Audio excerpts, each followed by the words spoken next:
Today we take a little bit of time to remember something that happened 17 years ago, and something that we should never forget. Our ceremony today is about never forgetting.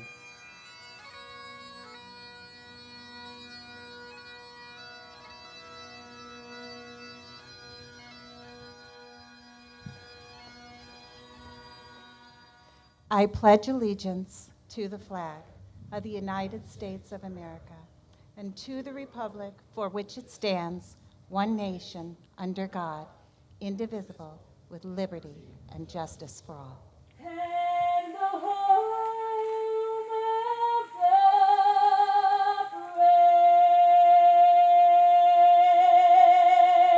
brave. 9/11 has now grown to really have much greater meaning today than just what happened 17 years ago today. On that same day in 2012, 2 U.S. facilities were attacked in Benghazi.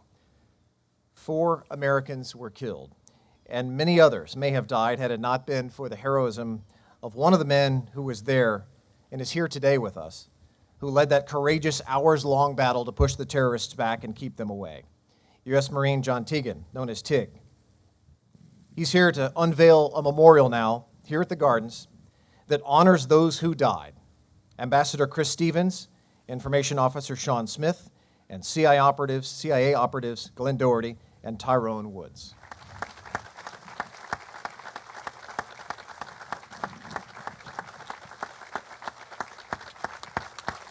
So, Father, on this day as we remember, meet us in this place, and may in our memory this place be sacred as we sanctify it by remembering those who sacrificed, those who served, those who gave their all, and the lessons of that day, which we dare never forget. The attacks of September 11th left a legacy upon our great nation.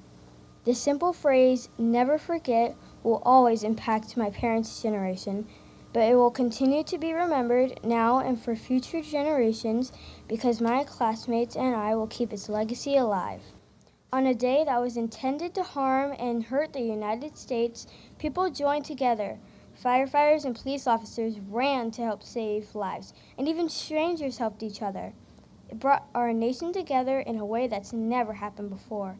We were one. American flags were waved at every home, and we promised we would never forget. It left a legacy of hope. I will never forget those innocent people or the heroes that died that day, and its impact and legacy will live on with me. Thank you. For all the survivors who witnessed and escaped tragic events, we move on despite bearing witness to the worst of humanity. No one understands why one person survives while another does not. But for those who do survive, there's a duty to honor, remember, and serve as a witness for those who didn't. It is our duty as survivors to be the voice for those who are no longer with us. So I was able to make it home on 9/11. Not many people were able to make it back. Nearly 3,000 people died. So when you get home, you ask yourself, how did I survive when so many others didn't? This is a tough feeling.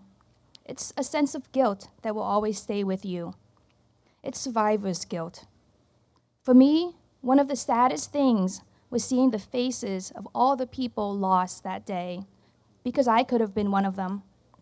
Now, people ask me, how can I move on when I experienced so much tragedy on 9/11?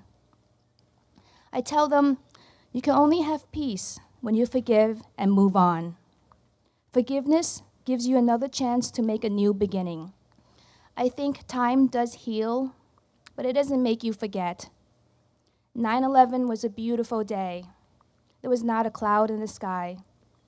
Sadly, I cannot see a beautiful day without thinking of the tragedy and the senseless loss of lives.